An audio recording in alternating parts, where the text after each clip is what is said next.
Lost in the blizzard, Mark had always loved skiing. Ever since he was a child, he had been fascinated by the snow-covered mountains, the thrill of gliding down the slopes, and the crisp winter air. As he grew older, his passion for skiing only deepened. He spent every winter traveling to different mountains, challenging himself with difficult trails and improving his skills. Mark was confident in his abilities, and he believed he could handle any situation the mountains threw at him. That winter, he decided to take a solo trip to Colorado. He had skied there before and knew the trails well. The forecast mentioned snowfall, but Mark wasn't worried. He had skied in snowstorms before and had always found his way back. He packed all his gear, including warm clothes, food, water, and a small first aid kit. His phone was fully charged, and he had a map of the trails just in case. Feeling prepared, he set off for what he thought would be another exciting adventure. When he arrived at the ski resort, the sky was cloudy and the air was chilly. He could see the mountains stretching endlessly in front of him, covered in a thick layer of snow. It was the perfect setting for skiing. Mark checked into his cabin, dropped off his bags, and wasted no time heading toward the ski lift. He was eager to hit the slopes before the snow got too heavy. Mark decided to take a remote trail, one that wasn't very crowded.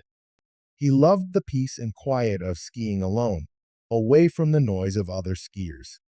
The ride up the mountain was breathtaking. The higher he went, the more peaceful everything felt. He could see the snow-covered trees, the distant peaks, and the winding trails below. He took a deep breath, enjoying the fresh mountain air. Once he reached the top, he adjusted his gloves, tightened his jacket, and set off. The first few minutes were perfect. The snow was soft, his skis cut smoothly through the surface, and he felt completely in control.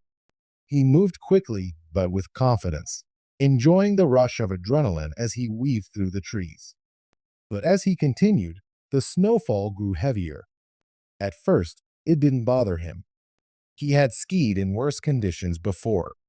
However, within minutes, the snow became so thick that it was hard to see more than a few feet in front of him. The wind picked up, blowing the snow into his face, making it difficult to keep his eyes open. Mark realized he needed to slow down. He carefully adjusted his speed, trying to follow the trail markers. But soon, they disappeared under the fresh snow. Everything around him looked the same, white and endless. He couldn't tell which direction he was going. A small knot of worry formed in his stomach. He knew that getting lost in a snowstorm was dangerous. Still, he tried to stay calm. He turned around, thinking he could follow his tracks back to the main trail. But to his horror, his tracks had already been covered by the falling snow. There was no way to tell where he had come from. Panic started to creep in. He reached for his phone, hoping to check his location, but there was no signal. The wind howled around him, and the cold started to seep through his gloves and jacket. He clenched his fists, trying to keep his fingers warm, but the freezing temperature made it difficult. Mark knew he couldn't just stand there. He had to keep moving or risk freezing. He decided to ski downhill, hoping it would lead him to a road or a shelter. But the more he skied, the more lost he felt. The landscape seemed unfamiliar, and he had no idea if he was heading in the right direction. Hours passed. His legs grew tired, his breaths came out in short, icy puffs, and his body ached from the cold.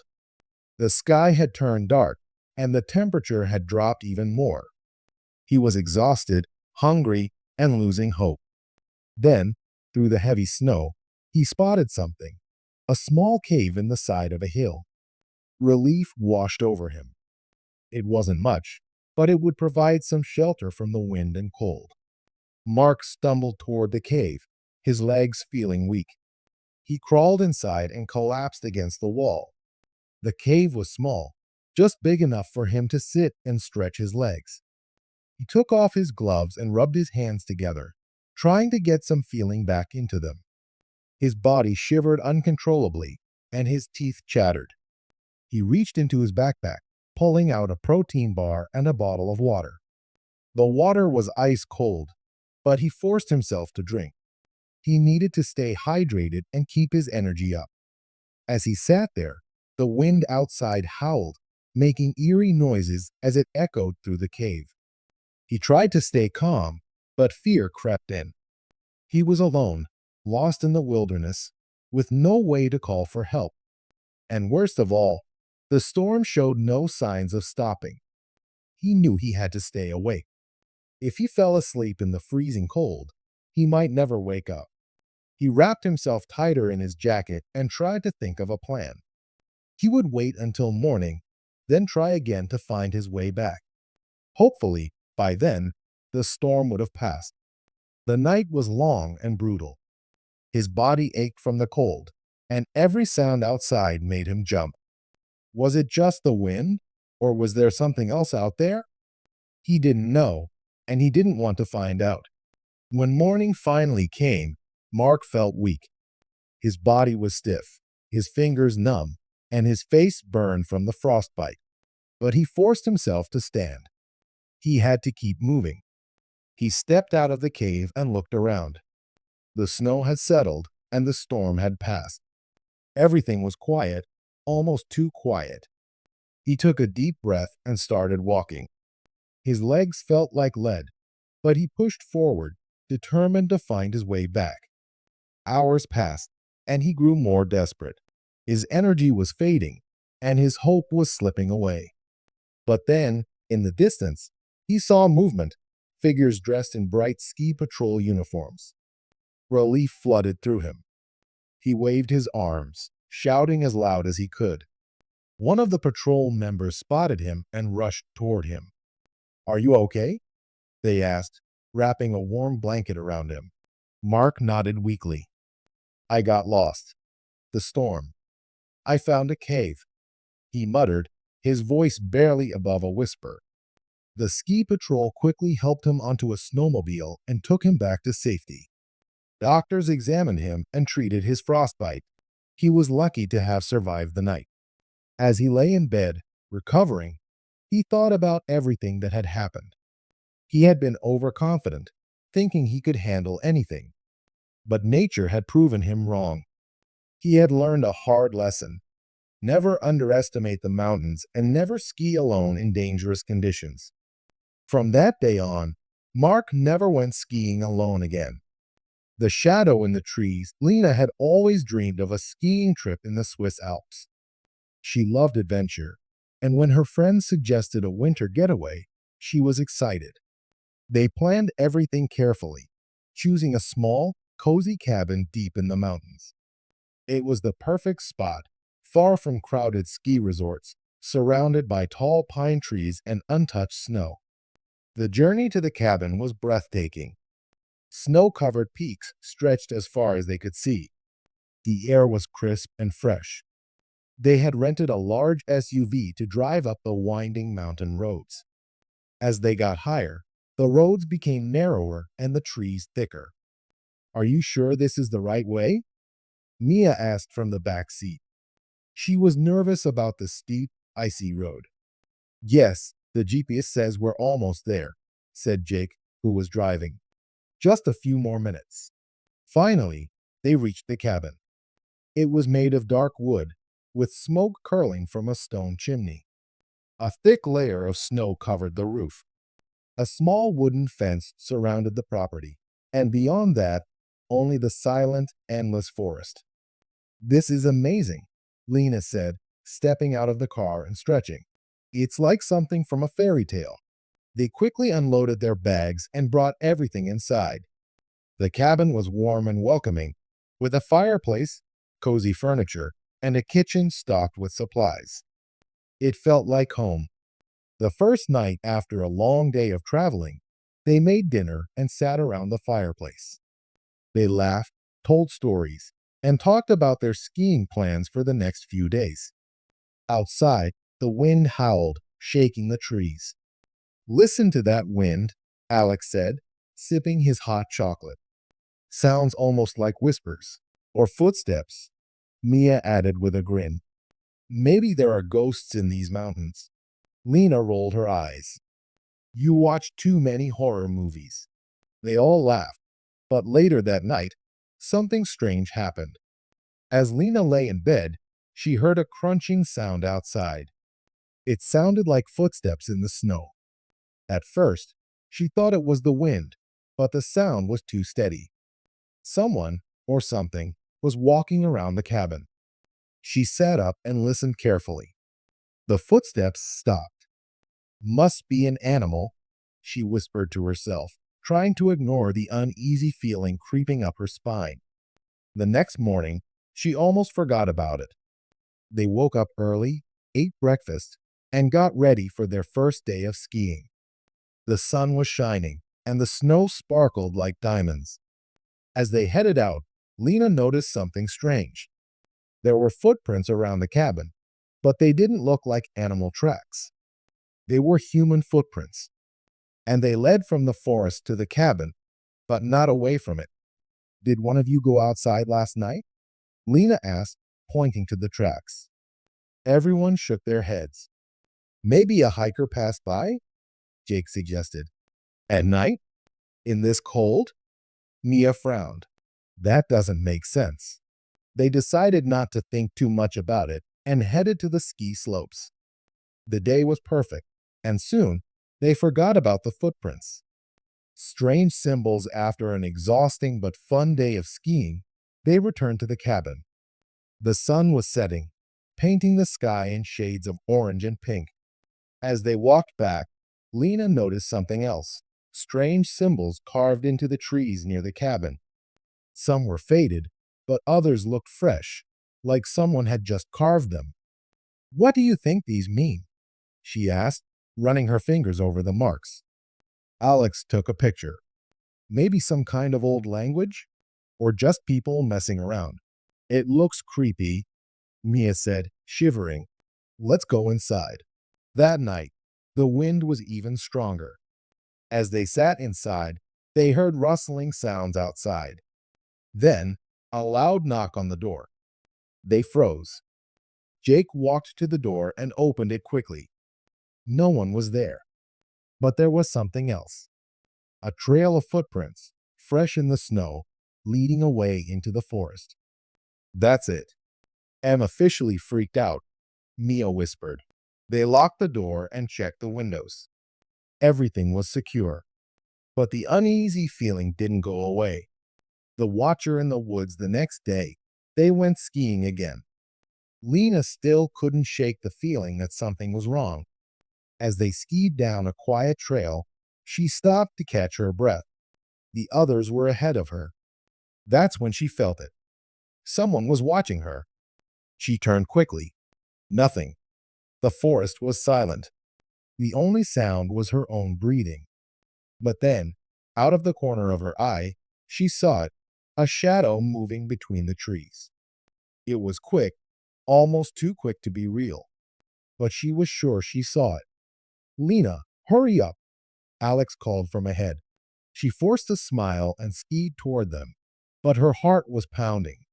That night, they heard the knocking again. This time, it was louder. Bang, bang, bang. Who's there? Jake called. No answer. Lena looked out the window. The footprints were back, but this time they were different. They were deeper, like something heavy had been standing there. The figure in the dark that night, Lena couldn't sleep. She lay awake, staring at the ceiling.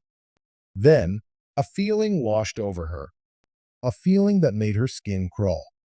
She turned her head toward the window, and there it was, a figure standing just outside. It was tall, thin, and covered in tattered clothes. Its eyes, if they were eyes, seemed to glow faintly in the darkness. Lena's breath caught in her throat. She wanted to scream, but fear froze her in place. Then it moved. Not quickly, slowly, like it knew she was watching. She finally found her voice and let out a terrified scream. The others came running. Lena, what's wrong? She pointed to the window, but the figure was gone. Only deep footprints remained in the snow. That's it. We're leaving, Jake said, his voice shaking. They packed in record time and left at sunrise. The road back was long and silent. No one spoke. The fear still clung to them. The legend of the lost souls later, they stopped at a small village at the foot of the mountain. Lena told an old local man about what had happened. He listened carefully, then nodded. You are lucky. Some do not escape. What do you mean? Mia asked, her voice trembling. There is an old legend, the man said. The mountains are home to lost souls, those who died in the snow, never found. They wander, looking for others to join them. They knock on doors, leave footprints, watch from the trees. If you had stayed another night, he shook his head. You might not have left at all. Lena felt a chill run down her spine. She never went skiing in that region again. Buried in snow.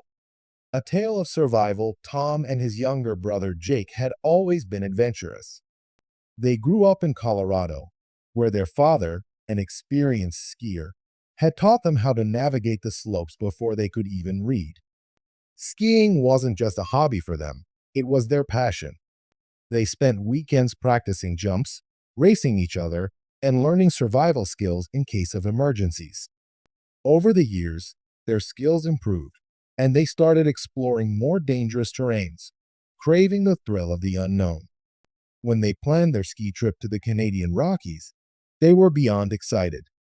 The mountains were known for their deep powder and untouched slopes, perfect for experienced skiers like them. They had heard stories of backcountry skiers taking on the challenge of these mountains, and now it was their turn. They packed their gear, checked their avalanche beacons, and set off, eager to test their skills on the wild, snow-covered peaks. The morning of their adventure was crisp and clear. The sun reflected off the white slopes, creating a dazzling glow. The brothers stood at the top of a remote ridge, scanning the vast expanse of untouched snow. It was a skier's paradise. This is going to be amazing, Jake said, adjusting his goggles. Tom nodded, feeling a rush of excitement. Just remember to stay close. We need to watch out for each other. They pushed off, carving through the fresh snow with ease. The wind rushed past their faces, and the world felt like theirs alone. The thrill of moving through the powder, feeling the cold air against their skin, was exhilarating. Every turn, every jump, was a reminder of why they loved this sport so much. But then, everything changed. As they glided down the slope, a deep, rumbling sound filled the air. It was a noise neither of them had ever heard so close before. Tom turned his head just in time to see a massive wall of snow breaking free from the mountain above them. His heart stopped. Avalanche. Jake's voice echoed through the valley. They had read about avalanches, even practiced what to do if caught in one, but nothing could prepare them for the real thing. It was a nightmare unfolding before their eyes. The snow roared toward them like an unstoppable monster, swallowing everything in its path. Ski! Fast! Tom shouted, forcing his legs to move. They angled their skis and raced downhill, trying to outrun the deadly wave of snow. The slope was steep, but the avalanche was faster. It gained on them, roaring like thunder. Tom's heart pounded in his chest. His legs burned from the effort, but he couldn't stop. Then, the force of the avalanche hit. It was like being slammed by a freight train. The sheer power knocked Tom off his feet, spinning him wildly in the chaos. Snow filled his mouth, his nose, his eyes. He had no idea which way was up or down. He was weightless, tumbling, buried in a freezing, suffocating wave. And then, silence. Everything stopped. Tom lay still, trapped beneath the snow. His body was pinned, his arms stuck at awkward angles. The world around him was dark and eerily quiet. The weight of the snow pressed against his chest, making it hard to breathe. Panic set in. He fought to move, but it was like trying to push against concrete. The snow had settled and hardened around him. He felt his heartbeat quicken. Was Jake okay? Had he been buried too? He forced himself to stay calm. Panic would only make things worse. He had to think. Then he remembered a survival tip. Spit. If the spit fell down, it meant he was upside down. If it fell onto his chin, he was right side up. He gathered as much saliva as he could in his dry mouth and spit. The wetness moved downward. He was upside down. The realization sent a wave of fear through him, but he pushed it down. He had to focus. Using small, controlled movements, he wiggled his fingers and toes. If he could just create a little space, maybe he could shift his body. It was slow, agonizing work, but he kept going. Every inch mattered. Minutes passed like hours. His breathing became shallow. The cold was creeping in, numbing his limbs. His mind started to drift. He thought about his parents, about childhood ski trips, about the warmth of a fire after a long day on the slopes.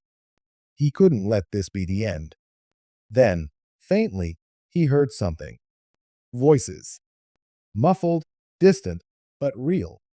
Someone was looking for them. Tom wanted to scream, but his voice was weak. He tried moving his fingers more, hoping they would notice him beneath the snow. The sounds grew louder. A scraping noise. Then light. A shovel broke through the snow above him, and fresh air rushed in. Hands grabbed him, pulling him free. He gasped, sucking in deep breaths, his body trembling. He was alive. "We got you, buddy," one of the rescuers said, wrapping a blanket around him. "Jake," Tom croaked. "Where's my brother?" The rescuers exchanged looks, then pointed. A few meters away, another team was digging. Moments later, they pulled Jake out. He was coughing, but conscious. Relief flooded Tom. They had both survived. Shaken but grateful, the brothers were taken to a nearby lodge to recover. The warmth of the fire, the smell of hot cocoa, and the comforting voices of the rescuers felt surreal. They had come so close to death, but they had been given another chance. That night, as they lay in their beds, neither of them could sleep. The weight of the snow, the fear, the silence of being buried alive, it would stay with them forever. But so would the lesson. Respect the mountains, prepare for the worst, and never take life for granted.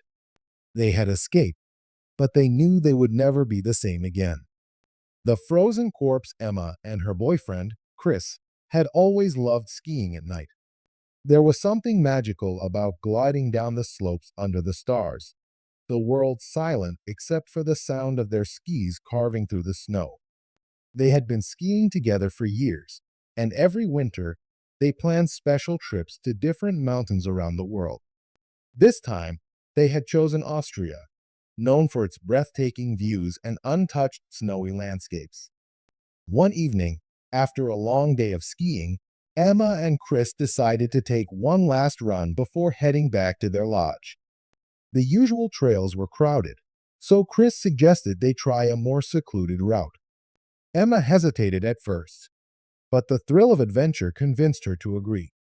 After all, they were experienced skiers, and they had always been careful. As they started down the quiet path, the air felt crisp and fresh. The moon was bright, casting a silver glow over the untouched snow. It was peaceful, and for a while, they skied in silence, enjoying the solitude. Then, Chris suddenly stopped. His posture stiffened as he pointed ahead. "Do you see that?" he whispered. Emma followed his gaze. At first, she saw nothing unusual, just a smooth, white landscape stretching ahead. But then, her eyes focused on a dark shape lying in the snow. Her heart skipped a beat. "What is that?" she asked, her voice barely above a whisper. Chris didn't answer. Instead, he slowly moved closer, his skis crunching softly against the snow. Emma followed, her breath quickening. As they approached, the shape became clearer, a person lying still in the snow. They skied right up to it and gasped. It was a man, completely frozen. His eyes were wide open, his face twisted in an expression of terror. His skin was pale, almost bluish, and his clothes were outdated, as if he had been trapped in time. His coat was heavy and thick, his gloves worn, and his boots looked like something from decades ago. "Oh my God," Emma breathed. He's, he's frozen solid. Chris hesitated before reaching out. "Maybe we should check if—" Before he could finish, a sudden gust of wind howled through the trees. At the same moment, the man's mouth opened slightly. Emma let out a sharp gasp and stumbled backward. Chris yanked his hand away. A deep, eerie feeling settled over them. It was as if something unseen was watching them, something old and full of sorrow. Emma's heart pounded. "Chris," she whispered urgently, "we need to go. Now." Chris nodded, his face pale. Without another word, they turned and skied as fast as they could back toward their lodge. The cold air stung Emma's cheeks, but she barely noticed. All she could think about was the frozen man and the fear that had gripped her when his mouth moved. When they finally reached the lodge, they burst inside, panting. The warmth of the fire did little to ease the chill that had settled into their bones. They immediately told the lodge staff what they had seen. A few men, including the lodge owner, agreed to go check. They assured Emma and Chris that it was probably a lost traveler and that they would bring him back. But when the search party returned, they looked confused. "There's nothing there," one of the men said. "No body. Just an imprint in the snow." Emma felt her stomach drop. "What?" "But we saw him. He was right there." The lodge owner frowned. "Are you sure? Maybe the wind covered him up?" Chris shook his head. "No, there was a body. A frozen man. And he was wearing old-fashioned clothes." The lodge owner exchanged a glance with another worker. "You said old-fashioned clothes?" he asked carefully. Emma nodded, still trying to process what was happening. "Yes, like something from the past. Thick coat, old boots." "Why?" The lodge owner sighed and gestured for them to sit. "There's an old story in these parts," he said slowly, "about a skier who went missing in the 1950s. He was an experienced skier, but one night, during a snowstorm, he lost his way. No one ever found his body." Emma felt a shiver crawl down her spine. "You think we saw him?" The lodge owner nodded. "Some say his spirit still roams the mountains, searching for warmth, searching for a way home." Chris let out a shaky breath. "That's impossible." The older man gave a small, knowing smile. "Maybe, or maybe some things can't be explained." For the rest of their trip, Emma and Chris couldn't shake the feeling that they had seen something unnatural. They never took the secluded route again. And after that night, they never skied at night again, either. Even years later, when they told the story to friends, they always got the same chills as they had that night. Because deep down, they knew what they had seen was real. And somewhere, high in the snowy mountains, the lost skier still waited, frozen in time, searching for his way home. The whispering wind, Ben had always loved the mountains. He had spent years skiing, hiking, and exploring the vast snowy landscapes of Alaska. There was something about the way the snow covered the land, how the crisp, cold air filled his lungs, and how the mountains stood tall like ancient guardians. It was beautiful, but it could also be dangerous. For 5 years, Ben worked as a ski instructor and guide. He taught beginners how to glide down gentle slopes, helped experienced skiers master tough terrains, and led adventurous groups deep into the backcountry. Most of the time, his job was exciting and rewarding. But there was one trip that changed everything. One trip that haunted him forever. The beginning of the nightmare, it was late February when Ben got a request for a private backcountry ski tour. The group consisted of four friends: Daniel, a tall and confident skier; his girlfriend, Megan, who was cheerful and full of energy; Chris, a quiet but skilled athlete; and Rachel, who was nervous but eager to try. They had skied on marked trails before, but wanted to experience the untouched wilderness. Ben met them early in the morning at the lodge. He gave them a briefing about safety, checked their equipment, and made sure everyone had avalanche beacons. "Stay close, listen to my instructions, and if anything feels wrong, tell me immediately," he warned. They all nodded, eager for the adventure ahead. The weather was clear, but the forecast mentioned increasing winds in the afternoon. Ben wasn't too worried. Strong winds were common in the mountains, and they planned to return before dark. The group rode a snowmobile partway up the mountain before strapping on their skis and beginning their climb. As they moved higher, the landscape became more breathtaking, endless white peaks stretching in all directions, with no sign of human civilization. That's when Ben first noticed something odd. The wind was picking up, but it didn't sound normal. It wasn't just the usual howling of the wind rushing through the valleys. It sounded different. It sounded like whispering. At first, he thought it was just his imagination. Maybe the wind was playing tricks on him, twisting through the trees and rocks in strange ways. But as they climbed higher, the whispering grew louder. Rachel shivered and pulled her jacket tighter.